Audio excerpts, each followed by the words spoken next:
Hi, Mary Kuthais, Executive Coach here, and today I want to spend a couple of minutes on this video talking about interruptions, interrupting people in conversations.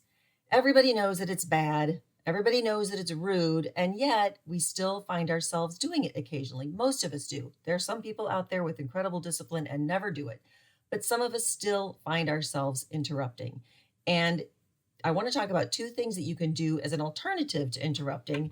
But the first thing I want to talk about is why people interrupt. And it's easy. We have something to say. We have something to say about what's being said.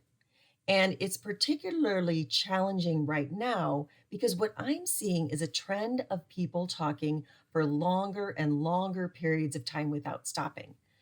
3 minutes, 5 minutes, 9 minutes, even 15 minutes isn't uncommon for someone to be talking one sided in what's supposed to be a conversation. And you might, as they're saying something, you think of something that you want to interject.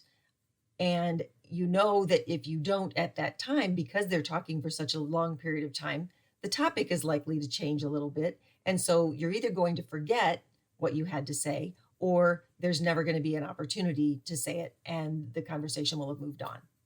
So there's a couple of things that you can do. Neither one of these things are rocket science, but they are useful. And I also think they're not practiced very often. The first is pretty easy.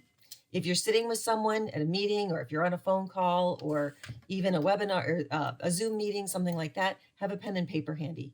Jot a couple of words down about what you wanted to say, so when there is a break, you can bring it back up. The second option is to give up for this time, to just be the person who listens and actually hears what the other person has to say.